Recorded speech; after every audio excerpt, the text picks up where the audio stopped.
A prison inmate lies on a hospital table as doctors position radiation equipment over his testicles. He's been told this experiment will help science and earn him $100. What he doesn't know is that the radiation dose is equivalent to standing next to an atomic bomb explosion. Within months, his sperm count will drop to 0. Some inmates will father children with severe birth defects. Others will develop cancer and die. This was the U.S. government's secret radiation program, where prisoners and patients became human guinea pigs in Cold War experiments that violated every principle of medical ethics. Between 1944 and 1974, thousands of Americans were deliberately irradiated without their knowledge or consent, all in the name of national security. The Cold War created a climate of scientific desperation in the United States. As the nuclear arms race escalated between America and the Soviet Union, government agencies faced urgent questions about radiation's effects on human beings. The Atomic Energy Commission needed to know how much radiation exposure soldiers could survive in nuclear warfare. The Department of Defense wanted data on radiation sickness to prepare for atomic battlefields. NASA required information about cosmic radiation's impact on astronauts during space missions. The problem was that ethical guidelines for human experimentation were virtually non-existent in the 1940s and 1950s. The Nuremberg Code, established after Nazi medical experiments were exposed during the war crimes trials, applied only to international law and wasn't binding on American researchers. Domestic regulations for human subjects research were minimal, leaving scientists free to pursue knowledge through methods that would be considered criminal today. Government researchers identified several populations they considered ideal for radiation experiments: prisoners, mental patients, poor hospital patients, and military personnel. These groups were chosen not for scientific reasons, but because they were vulnerable, easily controlled, and unlikely to resist or complain about their treatment. Prisoners were particularly attractive subjects because they were already confined, dependent on authorities for basic needs, and desperate for any opportunity to earn money or privileges. The first major radiation experiments on prisoners began in the early 1940s at various state penitentiaries across the country. Researchers posted notices on prison bulletin boards advertising paid medical studies, offering small amounts of money in exchange for participation in what were described as harmless research projects. Inmates who volunteered were told they would be helping advance medical knowledge and supporting the war effort, but they were never informed about the true nature or risks of the experiments. The testicular irradiation studies represented some of the most disturbing examples of this research.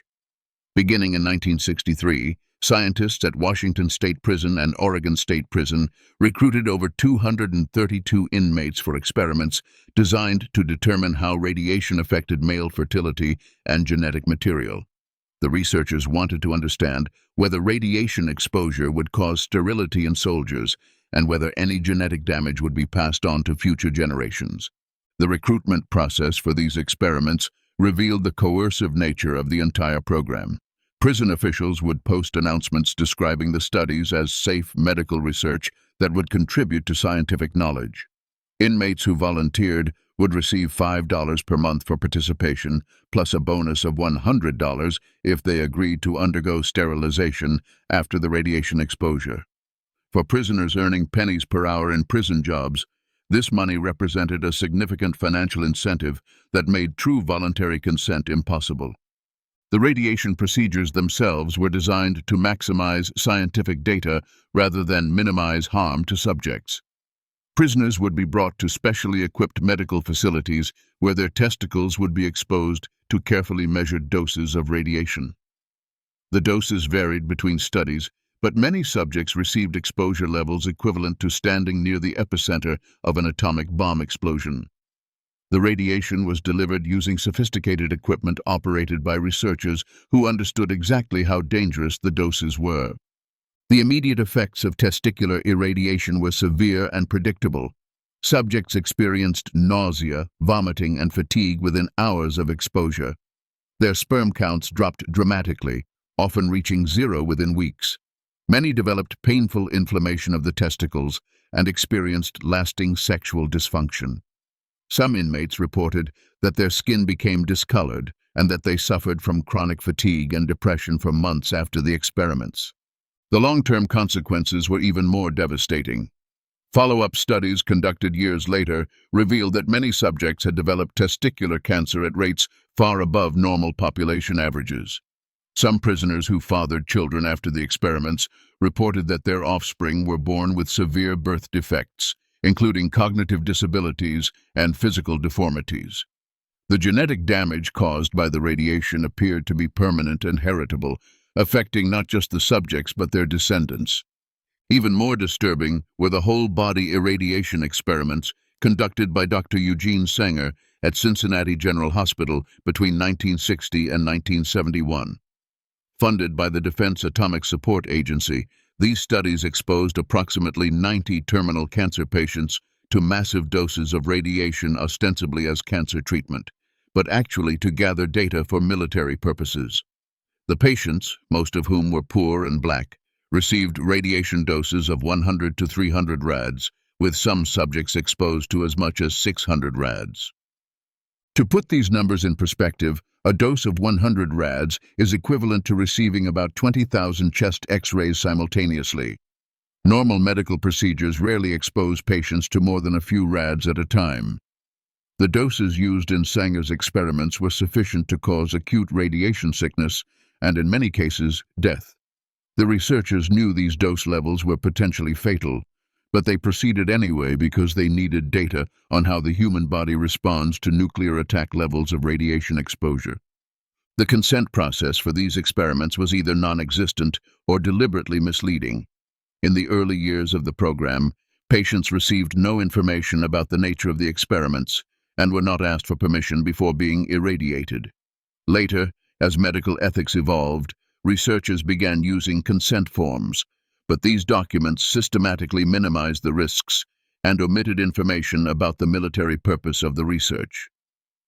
Patients were told they were receiving experimental cancer treatment, not that they were subjects in weapons research. If you want to understand how government secrecy enabled these violations of human rights and why transparency in medical research is crucial for protecting patients today, make sure to subscribe because we expose the hidden history of unethical experiments and the ongoing fight for research accountability. The results of the whole-body irradiation experiments were catastrophic for the subjects involved. Patients experienced immediate symptoms of severe radiation poisoning, including violent nausea, vomiting, severe abdominal pain, and mental confusion. Many developed bloody diarrhea and began losing their hair within days of exposure. Their white blood cell counts plummeted, leaving them vulnerable to infections that their damaged immune systems could not fight off. The death toll from these experiments was staggering. 21 patients died within 1 month of receiving radiation, and 75% of all subjects died within a year. While some of these patients had terminal cancer diagnoses, autopsies revealed that many deaths were directly caused by radiation poisoning rather than underlying disease. The experiments had essentially used cancer patients as test subjects for studying the effects of nuclear weapons on human beings. The broader scope of radiation experimentation during the Cold War extended far beyond prisons and hospitals. Government researchers conducted similar studies on military personnel, pregnant women, children, and mental patients. Soldiers were exposed to atomic bomb tests and told to march through radioactive zones. Pregnant women were given radioactive iron supplements to study fetal development. Children at residential schools were fed radioactive breakfast cereal. Mental patients received injections of plutonium to track how the body processed radioactive materials. These experiments shared several common characteristics that revealed the systematic nature of the abuse. Subjects were chosen from vulnerable populations who lacked the power to refuse participation or demand accountability. The research was funded by government agencies and conducted at prestigious institutions that lent credibility to unethical practices. Scientists involved in the experiments were respected members of the medical community who justified their actions as necessary for national defense.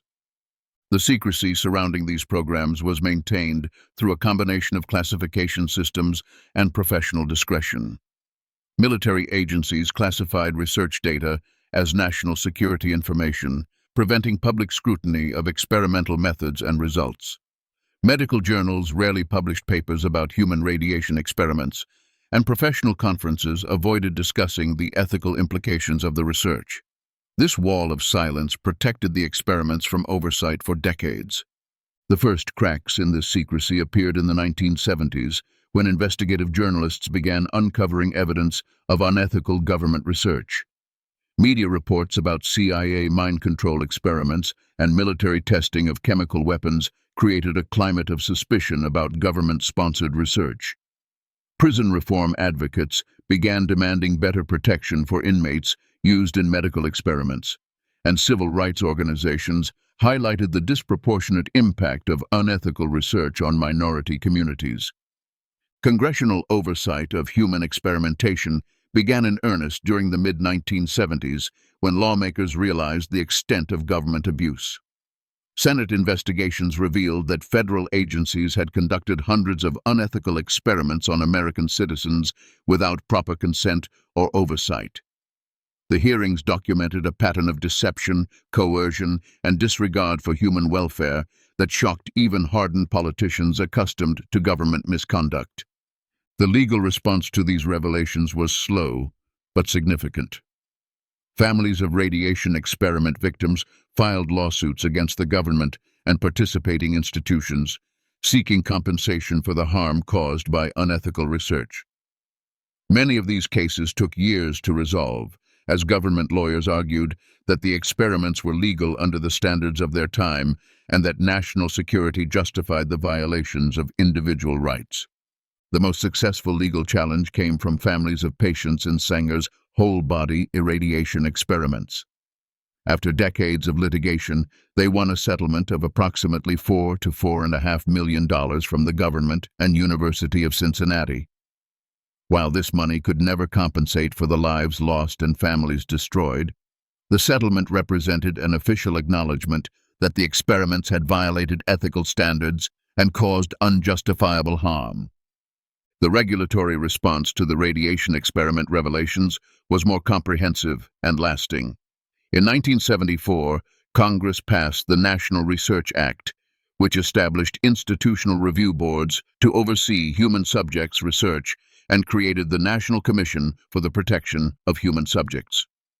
These reforms required researchers to obtain informed consent from subjects, minimize risks, and ensure that the benefits of research outweighed potential harms. The formation of the Advisory Committee on Human Radiation Experiments in the 1990s provided the most thorough investigation of Cold War-era abuses. This presidential commission spent years reviewing classified documents, interviewing survivors, and analyzing the ethical and scientific justifications for radiation research. Their final report concluded that thousands of Americans had been subjected to unethical experiments that violated basic principles of human dignity and medical ethics. The committee's work led to additional reforms in research oversight, including stronger protections for vulnerable populations and greater transparency in government-funded research. Federal agencies were required to declassify historical records of human experimentation and provide assistance to victims seeking information about their treatment. These measures helped ensure that future researchers would face greater scrutiny and accountability for their methods and results. The legacy of Cold War radiation experiments continues to influence medical research ethics today. The principles of informed consent, risk-benefit analysis, and special protection for vulnerable populations all emerge from efforts to prevent repetition of the abuses documented in government studies. Modern institutional review boards trace their authority directly to reforms implemented after the radiation experiment scandals were exposed. However, the fundamental tensions that enabled these experiments persist in contemporary research. The pressure to advance scientific knowledge quickly, the influence of government and corporate funding, and the vulnerability of certain patient populations all create ongoing risks for ethical violations. Recent controversies over research conducted in developing countries, experiments on prisoners, and studies involving children demonstrate that the lessons of the radiation experiments have not been fully internalized by the research community.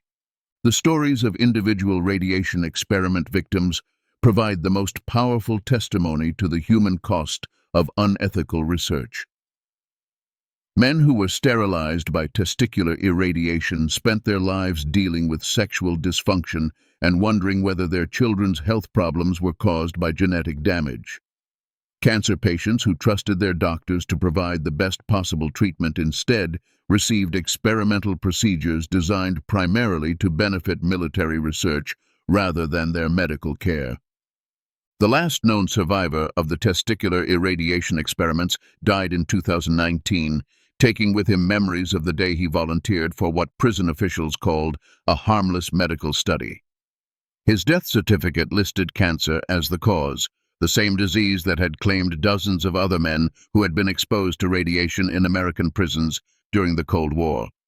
But perhaps the most chilling aspect of these experiments isn't their brutality, it's how easily they were justified by intelligent, educated people who convinced themselves that national security made torture acceptable.